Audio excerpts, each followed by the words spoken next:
The following is a reading of Chapter 4 of the Encyclical Fratelli Tutti by Pope Francis. We have included paragraph numbers for quick reference. The text, with its sources, can be found online in the Papal Archives. Enjoy. Papal Archives in pure audio. A heart open to the whole world. 128th. If the conviction that all human beings are brothers and sisters is not to remain an abstract idea, but to find concrete embodiment, then numerous related issues emerge, forcing us to see things in a new light and to develop new responses. Borders and their limits. 129th. Complex challenges arise when our neighbor happens to be an immigrant. Ideally, unnecessary migration ought to be avoided. This entails creating in countries of origin the conditions needed for a dignified life and integral development.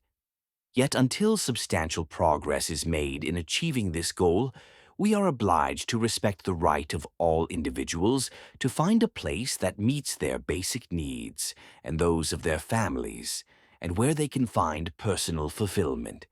Our response to the arrival of migrating persons can be summarized by 4 words: welcome, protect, promote, and integrate.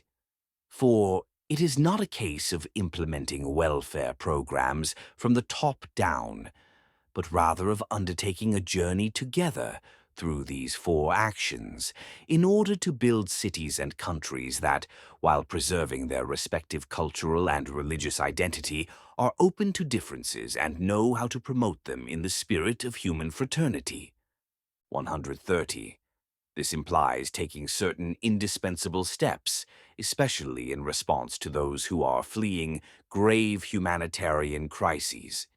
As examples, we may cite increasing and simplifying the granting of visas, adopting programs of individual and community sponsorship, opening humanitarian corridors for the most vulnerable refugees, providing suitable and dignified housing, guaranteeing personal security and access to basic services, ensuring adequate consular assistance and the right to retain personal identity documents, equitable access to the justice system, the possibility of opening bank accounts, and the guarantee of the minimum needed to survive, freedom of movement and the possibility of employment, protecting minors and ensuring their regular access to education, providing for programs of temporary guardianship or shelter, guaranteeing religious freedom, promoting integration into society, supporting the reuniting of families,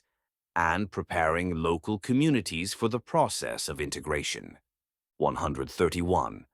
For those who are not recent arrivals and already participate in the fabric of society, it is important to apply the concept of citizenship, which is based on the equality of rights and duties, under which all enjoy justice. It is therefore crucial to establish in our societies the concept of full citizenship and to reject the discriminatory use of the term minorities, which engenders feelings of isolation and inferiority. Its misuse paves the way for hostility and discord. It undoes any successes and takes away the religious and civil rights of some citizens who are thus discriminated against. 132nd. Even when they take such essential steps, states are not able, on their own, to implement adequate solutions, since the consequences of the decisions made by each inevitably have repercussions on the entire international community. As a result, our response can only be the fruit of a common effort to develop a form of global governance with regard to movements of migration. Thus, there is a need for mid-term and long-term planning, which is not limited to emergency responses. Such planning should include effective assistance for integrating migrants in their receiving countries, while also promoting the development of their countries of origin through policies inspired by solidarity, yet not linking assistance to ideological strategies and practices alien or contrary to the cultures of the peoples being assisted. Reciprocal gifts. 133. The arrival of those who are different, coming from other ways of life and cultures, can be a gift, for the stories of migrants are always stories of an encounter between individuals and between cultures. For the communities and societies to which they come, migrants bring an opportunity for enrichment and the integral human development of all. For this reason, I especially urge young people not to play into the hands of those who would set them against other young people newly arrived in their countries and who would encourage them to view the latter as a threat and not possessed of the same inalienable dignity as every other human being. 134. Indeed, when we open our hearts to those who are different, this enables them, while continuing to be themselves, to develop in new ways. The different cultures that have flourished over the centuries need to be preserved, lest our world be impoverished.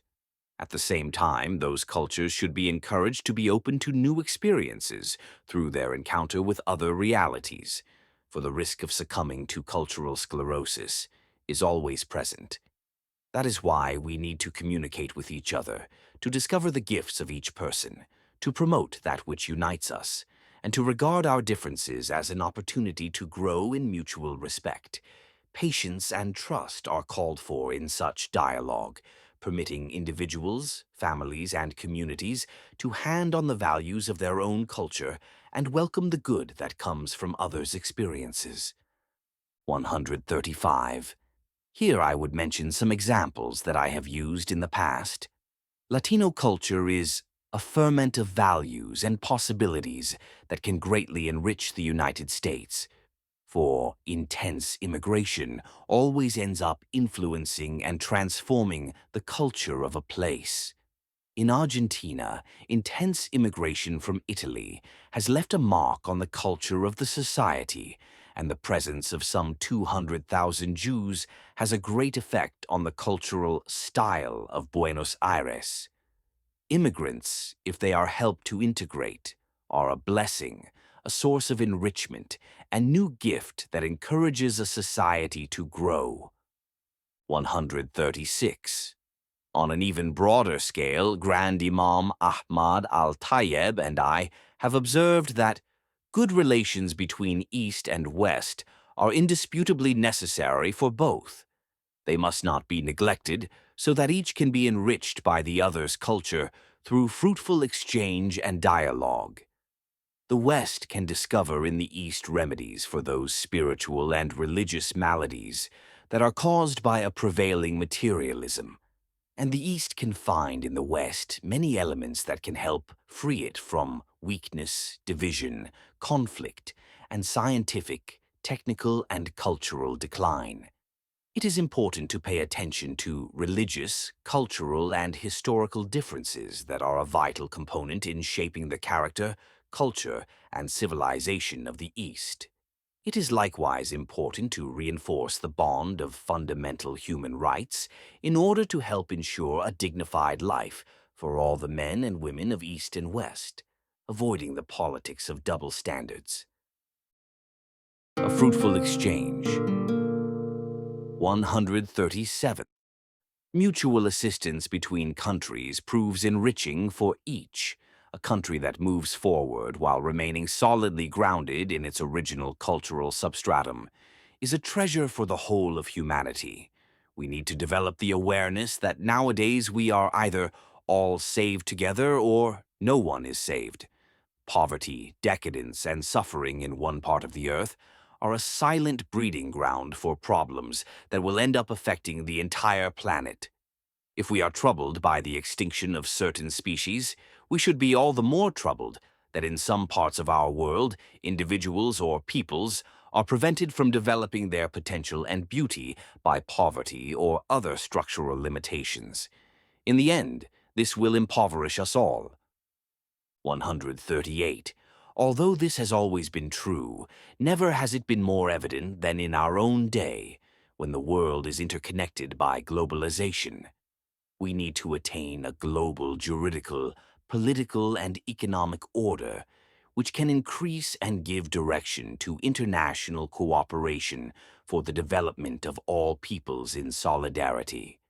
Ultimately, this will benefit the entire world, since development aid for poor countries implies creating wealth for all. From the standpoint of integral development, this presupposes giving poorer nations an effective voice in shared decision-making and the capacity to facilitate access to the international market on the part of countries suffering from poverty and underdevelopment. A gratuitousness open to others. 139.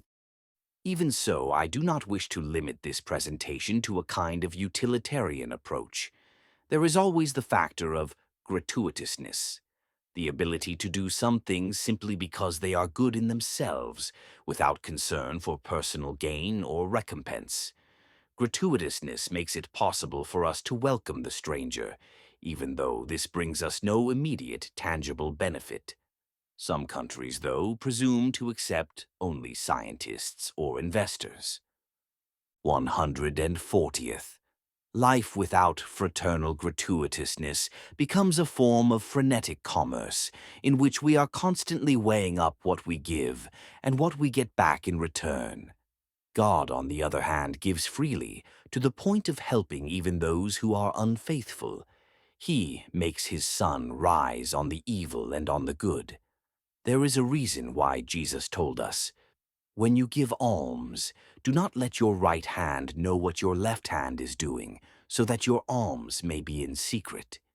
We received life freely. We paid nothing for it. Consequently, all of us are able to give without expecting anything in return, to do good to others without demanding that they treat us well in return. As Jesus told his disciples, "Without cost you have received, without cost you are to give." 141. The true worth of the different countries of our world is measured by their ability to think not simply as a country, but also as part of the larger human family. This is seen especially in times of crisis. Narrow forms of nationalism are an extreme expression of an inability to grasp the meaning of this gratuitousness. They err in thinking that they can develop on their own, heedless of the ruin of others, that by closing their doors to others they will be better protected. Immigrants are seen as usurpers who have nothing to offer. This leads to the simplistic belief that the poor are dangerous and useless, while the powerful are generous benefactors. Only a social and political culture that readily and gratuitously welcomes others will have a future. Local and universal. 142. It should be kept in mind that an innate tension exists between globalization and localization. We need to pay attention to the global so as to avoid narrowness and banality. Yet we also need to look to the local, which keeps our feet on the ground. Together, the two prevent us from falling into one of two extremes. In the first, people get caught up in an abstract, globalized universe. In the other, they turn into a museum of local folklore, a world apart, doomed to doing the same things over and over, incapable of being challenged by novelty or appreciating the beauty which God bestows beyond their borders. We need to have a global outlook to save ourselves from petty provincialism.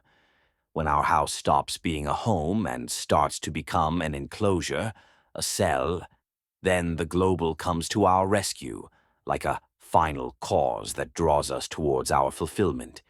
At the same time, though, the local has to be eagerly embraced, for it possesses something that the global does not.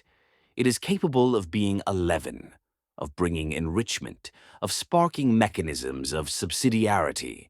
Universal fraternity and social friendship are thus two inseparable and equally vital poles in every society. To separate them would be to disfigure each and to create a dangerous polarization. Local flavor. 143. The solution is not an openness that spurns its own richness. Just as there can be no dialogue with others without a sense of our own identity, so there can be no openness between peoples except on the basis of love for one's own land, one's own people, one's own cultural roots. I cannot truly encounter another unless I stand on firm foundations, for it is on the basis of these that I can accept the gift the other brings and in turn offer an authentic gift of my own. I can welcome others who are different and value the unique contribution they have to make, only if I am firmly rooted in my own people and culture. Everyone loves and cares for his or her native land and village, just as they love and care for their home and are personally responsible for its upkeep. The common good likewise requires that we protect and love our native land. Otherwise, the consequences of a disaster in one country will end up affecting the entire planet. All this brings out the positive meaning of the right to property. I care for and cultivate something that I possess in such a way that it can contribute to the good of all. 144. It also gives rise to healthy and enriching exchanges. The experience of being raised in a particular place and sharing in a particular culture gives us insight into aspects of reality that others cannot so easily perceive. Universal does not necessarily mean bland, uniform, and standardized, based on a single prevailing cultural model, for this will ultimately lead to the loss of a rich palette of shades and colors and result in utter monotony. Such was the temptation referred to in the ancient account of the Tower of Babel. The attempt to build a tower that would reach to heaven was not an expression of unity between various peoples speaking to one another from their diversity. Instead, it was a misguided attempt, born of pride and ambition, to create a unity other than that willed by God in his providential plan for the nations. 145.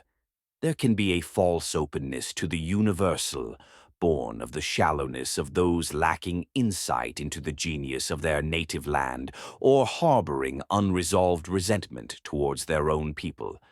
Whatever the case, we constantly have to broaden our horizons and see the greater good which will benefit us all. But this has to be done without evasion or uprooting. We need to sink our roots deeper into the fertile soil and history of our native place, which is a gift of God.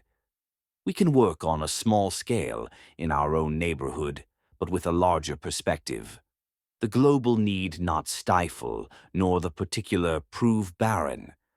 Our model must be that of a polyhedron, in which the value of each individual is respected, where the whole is greater than the part, but it is also greater than the sum of its parts. A universal horizon. 146. There is a kind of local narcissism, unrelated to a healthy love of one's own people and culture. It is born of a certain insecurity and fear of the other that leads to rejection and the desire to erect walls for self-defense. Yet it is impossible to be local in a healthy way without being sincerely open to the universal, without feeling challenged by what is happening in other places, without openness to enrichment by other cultures, and without solidarity and concern for the tragedies affecting other peoples. A local narcissism, instead, frets over a limited number of ideas, customs, and forms of security, incapable of admiring the vast potential and beauty offered by the larger world. It lacks an authentic and generous spirit of solidarity. Life on the local level thus becomes less and less welcoming, people less open to complementarity. Its possibilities for development narrow, it grows weary and infirm. A healthy culture, on the other hand, is open and welcoming by its very nature. Indeed, a culture without universal values is not truly a culture. 147. Let us realize that as our minds and hearts narrow, the less capable we become of understanding the world around us. Without encountering and relating to differences, it is hard to achieve a clear and complete understanding even of ourselves and of our native land. Other cultures are not enemies from which we need to protect ourselves, but differing reflections of the inexhaustible richness of human life. Seeing ourselves from the perspective of another, of one who is different, we can better recognize our own unique features and those of our culture, its richness, its possibilities, and its limitations. Our local experience needs to develop in contrast to and in harmony with the experiences of others living in diverse cultural contexts. 148. In fact, a healthy openness never threatens one's own identity. A living culture, enriched by elements from other places, does not import a mere carbon copy of those new elements, but integrates them in its own unique way. The result is a new synthesis that is ultimately beneficial to all, since the original culture itself ends up being nourished. That is why I have urged indigenous peoples to cherish their roots and their ancestral cultures. At the same time, though, I have wanted to stress that I have no intention of proposing a completely enclosed, ahistoric, static indigenism that would reject any kind of blending. For our own cultural identity is strengthened and enriched as a result of dialogue with those unlike ourselves. Nor is our authentic identity preserved by an impoverished isolation.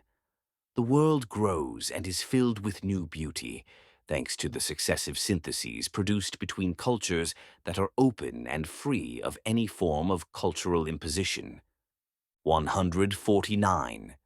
For a healthy relationship between love of one's native land and a sound sense of belonging to our larger human family, it is helpful to keep in mind that global society is not the sum total of different countries, but rather the communion that exists among them. The mutual sense of belonging is prior to the emergence of individual groups. Each particular group becomes part of the fabric of universal communion, and there discovers its own beauty. All individuals, whatever their origin, know that they are part of the greater human family, without which they will not be able to understand themselves fully. 150. To see things in this way brings the joyful realization that no one people, culture, or individual can achieve everything on its own. To attain fulfillment in life, we need others.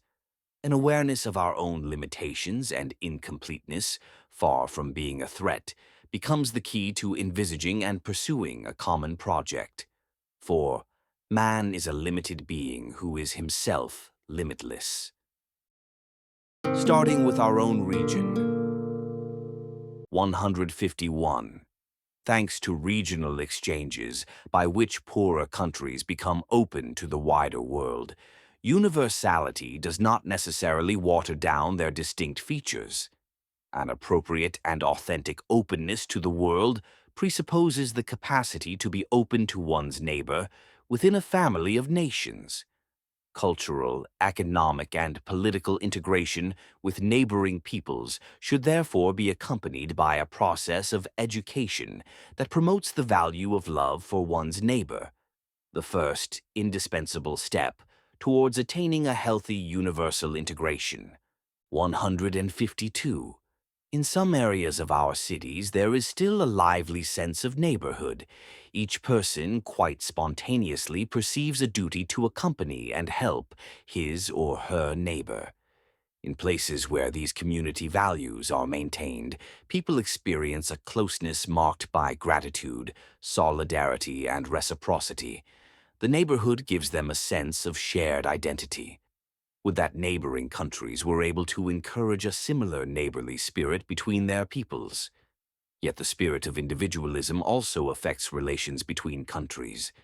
The danger of thinking that we have to protect ourselves from one another, of viewing others as competitors or dangerous enemies, also affects relations between peoples in the same region. Perhaps we were trained in this kind of fear and mistrust.